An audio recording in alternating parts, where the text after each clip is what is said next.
Bom, a gente tem falado muito aqui, né? Mas até comentei já que se fala muito do cuidado da igreja local com o seu pastor hoje.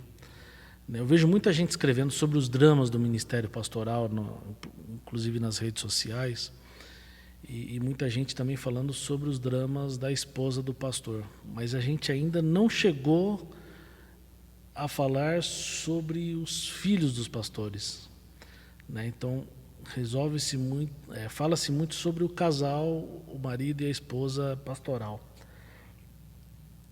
Você acha que a igreja precisa prestar mais atenção nesse assunto? Ele é um assunto que deve ser tratado com os pastores e as suas famílias,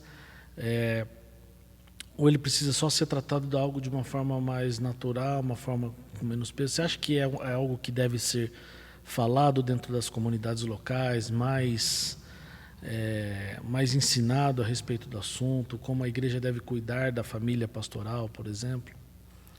Eu tenho certeza absoluta que a gente precisa conversar mais sobre isso. Porque eu não quero crer que a igreja seja mal intencionada em relação à família pastoral. Eu acho que às vezes a falta de ensino, falta de orientação bíblica. E assim, a única questão é que os filhos de pastores têm que ser tratados como irmãos em Cristo. Sim. Com o mesmo amor, com a mesma graça, com a mesma misericórdia, com a mesma paciência. Se são crianças, são crianças. A gente não pode ter uma idealização de imagem deles ou uma expectativa exagerada, porque isso vai matar eles. Quer dizer, hoje, Daniel, tem uma tragédia silenciosa acontecendo. Sim. Olha, eu ouvi tanta história de chorar, de gente que começou a escrever o capítulo seu e não conseguiu terminar. Por exemplo, um pastor que começou a escrever, aceitou o convite, mas não suportou terminar porque o filho dele é homossexual. Ou então de uma outra filha de pastor, uma menina, que aceitou até a princípio, mas depois desistiu porque ela foi abusada pelo pai. E ela tem 2 irmãs, as 2 foram abusadas também. E o pai continua sendo pastor. Separou da esposa e tá. Agora essa moça, ela teve uma filhinha. Você acha que ela vai levar a filha dela para conhecer o avô? Imagina. Então, esse tipo de histórias, infelizmente, não são incomuns. Está muita coisa acontecendo. E a gente não pode fazer vista grossa a isso. Sim. Então, a igreja, em essência, é o contrário disso. A igreja é a comunidade do amor de Jesus, onde a gente acolhe as pessoas, acolhe pecadores como nós. Sim. E os ajuda a se levantar diante de Deus, viver uma vida para a glória de Deus. E esses filhos que passam por essas situações, muitas vezes, para não expor o pai, acabam sofrendo calado, né? A maioria das vezes.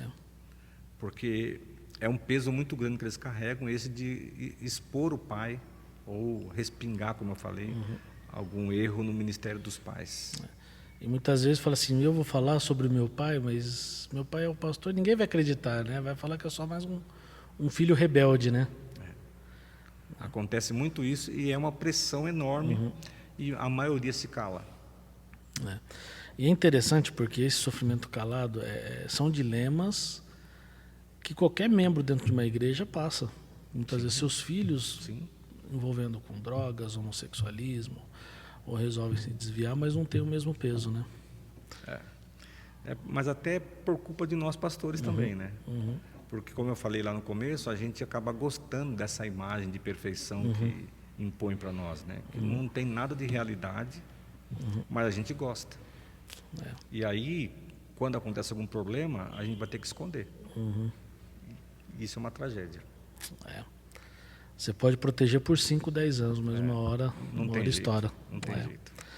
E a gente vê, né, nesse livro, casos de filhos de pastores que se desviaram, abandonaram a igreja.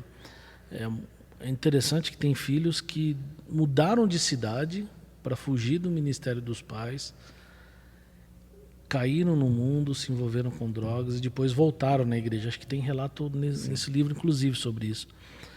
Né? Por causa de cobranças que receberam na igreja local, por diversas situações. Há também casos, e casos que eu conheço, de filhos de pastores que decidiram também, não quero mais estar na igreja do meu pai, quero estar em outra igreja, para que eu possa ser visto como um filho comum. Tem pais que falam assim, não, meu pai na minha casa é o meu pai, não é o meu pastor. Assim, por isso eu vou em outra igreja, para que tenha outros pastores, né? Só que, queira ou não, eu já vi pastores que também sofrem pelo simples fato do seu filho estar em outra igreja e não na igreja dele. E tem pastores que se sentem expostos por isso. Por que seu filho está em outra igreja e não está na sua igreja? Né? O que você diria para esses pastores que passam por situações como essa, tanto de filhos que abandonam a fé, mas também filhos que decidiram não frequentar a igreja de seus pais? Então, eu diria para esses pastores que a atitude de seus filhos não é contra eles. Hoje eu tenho um filho afastado da igreja. Se ele estiver em outra igreja, eu vou dar pulo de alegria. Sim. Agora, é claro que eu gostaria que ele estivesse na igreja que eu pastoreio, mas eu entendo a realidade. E para mim hoje, eu oro sempre pela salvação do meu filho. Então, se ele é salvo, se ele está servindo a Deus numa igreja, não precisa ser a minha.